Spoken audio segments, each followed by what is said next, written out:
Hey everyone, how's it going? I hope everybody's doing well. Welcome back to another episode of The Last of Us. Today we're talking about episode 7, Left Behind, the same as the DLC from the game. This episode covers the stuff that happened in the DLC from The Last of Us, so if you didn't play it, I guess spoilers for that. If you watched it, you're already spoiled, so that's stupid. Yeah, this episode covers what happened in the DLC, which is Ellie's backstory on how she got bitten. We're also introduced to her friend Riley, who she teased a little bit in the second episode when she was talking to Tess, and this character is played by Storm Reed. Now, I think these two did an awesome job together. Their chemistry was insane.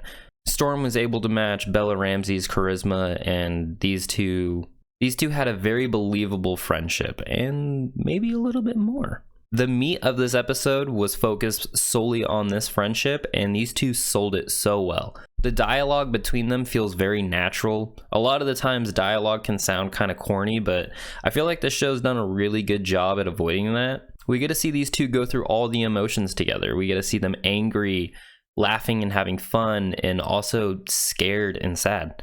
You know, we get to see them go from having what could be the best night of their lives together to accepting their fates and possibly having the worst night of their lives. And while we're talking about acting, Bella Ramsey gave another gut-punching, tear-jerking performance as Ellie. I think at this point, I fully accept her as Ellie. I don't see the argument against it. Any argument against her really at this point is just on her looks, which I think is just stupid, but I've already talked about that before. And same with Storm Reed. Honestly, I don't remember Riley's character too much, but I think she did a really good job in this character. Now, the majority of this episode is set in a mall, and this set is probably one of the best ones yet. The mall feels ginormous, and it feels super real. When I was watching this, I thought that they shot this in a real mall the whole time, but when I watched the inside of the episode and the podcast, they said that they used a lot of blue or green screen for it, which is pretty surprising because they pulled it off really well. Like, this set is just insane, and one of my favorite sections of this episode was the arcade scene because it just felt like a real arcade, like even the sound. Everything was just done really well. Now, the story is one that I'm not as familiar with because I've only played the Left Behind DLC once. I might have seen a Let's Play of it, I don't remember, but it was pretty cool because I was able to disconnect and just kind of watch the episode as it happened instead of trying to guess when parts were going to come up, which is something I've been doing this entire season. Not that I really want to compare the game too much. In my last episode, I talked about how at this point, they're basically two sides of the same coin. Like, there's some minor differences here and there, but I think they both can be appreciated on their own.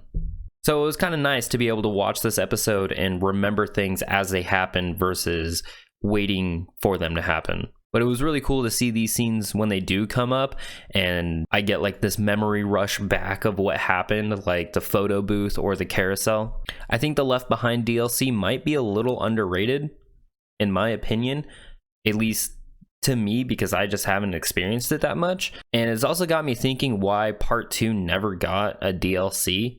I feel like there's a lot of different stories that can be told. But yeah, I think they really killed it with this episode once again. And I think it does a really good job at preparing us for what's to come, because this next episode is going to be a big one. And if you know, then you know. And with only 2 episodes left in the season, I really hope that we get longer episodes here, because I feel like there's a lot to cover and 2 hours might not be long enough to do it all. We've come this far and everything has been really good.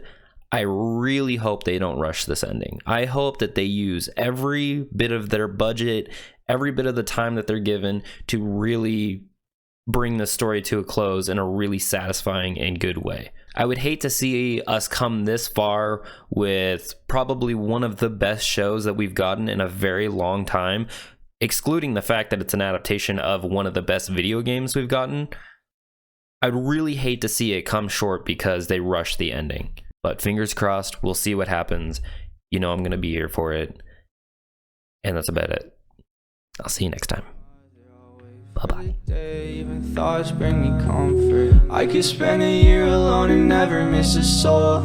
I could try my hardest and I'll never reach my goals. I know that I'm weak, need more love inside my heart.